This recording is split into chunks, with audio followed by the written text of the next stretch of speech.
To add what Evan said earlier this morning about reasons for executives to come, Evan and the team had a brilliant idea this year, is that they've also added an executive breakfast, which we had this morning, first time ever, so add that to the list of things to encourage your executives to come. I thought it was a brilliant idea too, except for when the first thing this morning when the alarm went off really early, and I thought, no, maybe not. Right. So at that point, the real issue, what we're talking about, is business agility, right? Not the breakfast, not the networking. Those are all ways to get there.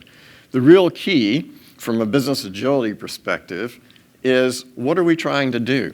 And I know all of you are really interested in business agility and harnessing change for good and making people's lives better, because we saw the hands yesterday. How many people here have come for a second year or a third year, all 3 years that the conference has been going?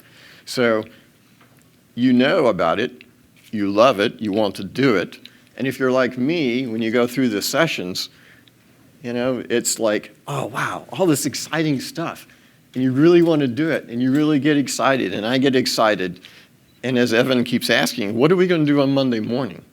Because not all of us are in a context where we can have full transformation, the entire organization to really embrace all the things that we've learned about what we want to do, because transformation is not tweaking. Unfortunately, in our community, transformation has now become the be-all, end-all. It's become, outside of the community, the buzzword. Everybody's trying to sell transformation of some sort, agile transformation, and it's not about tweaking. So that is something that's happened that has caused things to be really difficult. The second thing is that it's raised the bar in our minds, because on Monday morning when we get back, we're all excited about all the things that we've really heard here. We really want to do, but maybe our reality isn't the same. Maybe we aren't able to do a full transformation. And we can set ourselves up for failure if that's the only thing that we've got in mind. That's our only thing that we want to achieve. So what we probably should do is keep that as the vision, but think about the reality that we're in. Because for most of us, especially if you're in a successful organization, like you heard earlier, the really big issue is this one. But we are successful. Why are you talking to us about transformation? We are successful. We're doing really well with what we want to do. And if you talk to an executive in a successful organization, this is kind of what they look like when you talk to them. Kind of like, okay, this is not a good idea. Things aren't going well. So let me turn it around for you a little bit.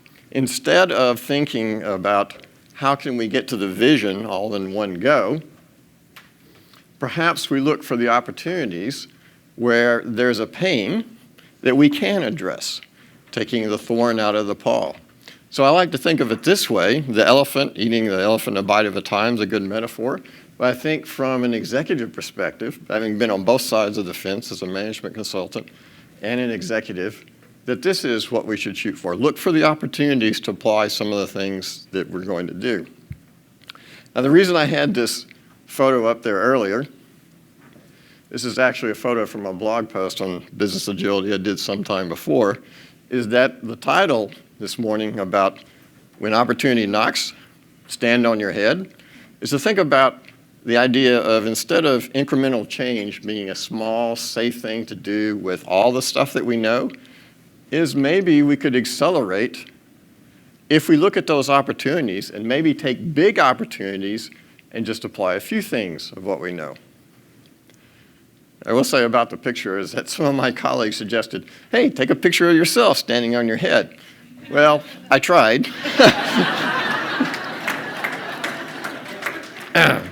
I've never been able to stand on my head before, and sadly the record is still intact.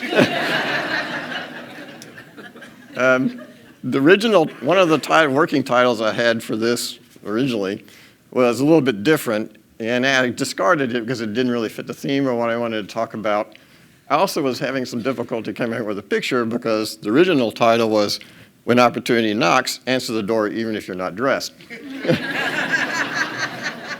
So I started thinking, well, what am I going to show for that? But this morning, learning that some of you went to an R-rated puppet show, it might have worked anyway. Okay, so standing on the head. So what does that mean?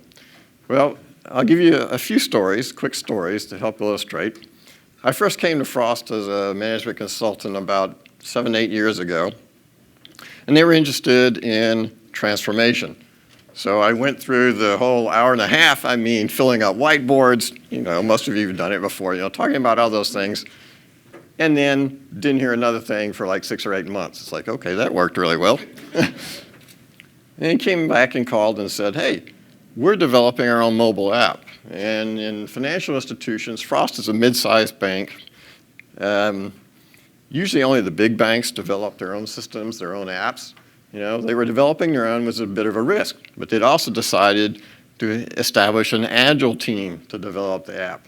And they had no one in the company who had any experience of doing that, so they said, okay, they were doing well, but now we need some help, because they found out that doing agile well doesn't mean necessarily that you're doing the best, and they needed some help. So I came in and we helped them.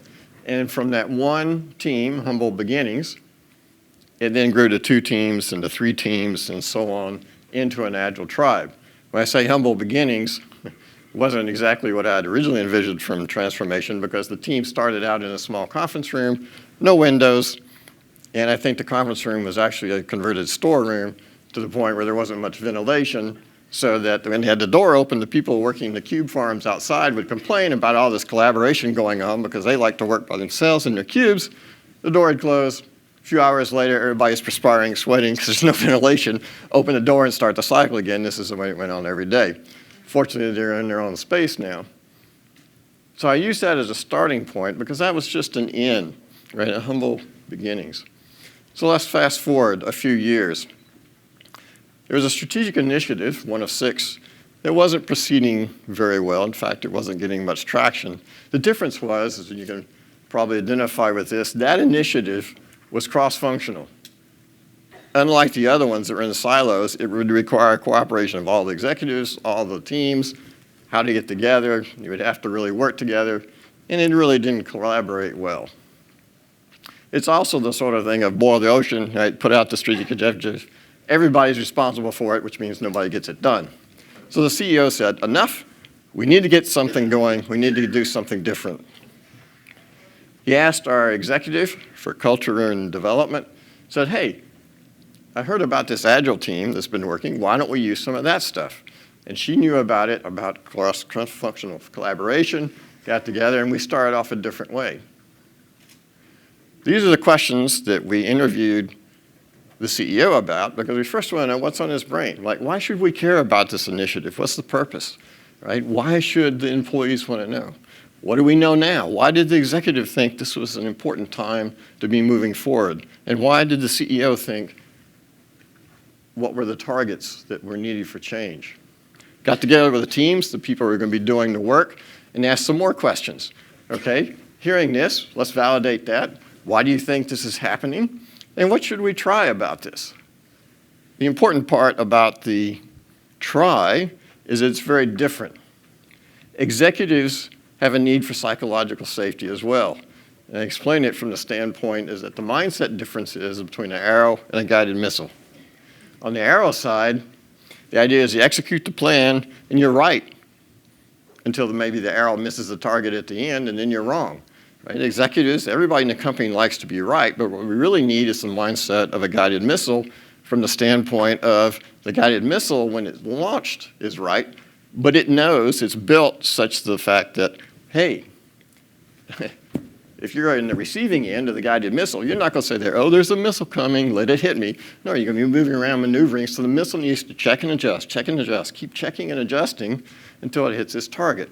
The difference is right until wrong, switching until wrong until right. But again, executives don't like to be wrong. So how do we get around that? Well, we do check-ins, frequent check-ins. So you're thinking about, well, these are some things I've been hearing before. In fact, look at these statements up here. What does this remind you of? Anybody? Seen these questions? What kind of artifact, document, thinking process? Plan, do, check, act. Okay, it's a PDCA process. What else? It's an A3, right? It's essentially an A3. I call it an improvement summary to start with. But you don't even have to use an agile mechanism, the ones that are the standard ones, to get going. It's really about what is it that we need to do to get everybody on the same page? How do we get them moving? The effort was successful. And you think, okay, it was successful, transformation done. Well, not quite right. Because what happened? They were successful, and it's back to the same story, but we are successful. But that sowed the seeds, just like the first team did in the first story, for success later. In fact, one of those regional presidents who had participated in the process this past year said, hey, I want to make improvements in my region. I want to do the same sort of thing. So we kicked off the process again, infecting more of the organization. In fact, one of our Agile coaches, it's here, Ariel Simpson, you'll stand up for me. She's leading that group through that process of additional change. So there's a domino effect here. This was a highly visible, highly important effort, CEO level, all the executives. We didn't use the whole toolkit, but we used a piece to help to get successful change. All right, let's move forward to last year.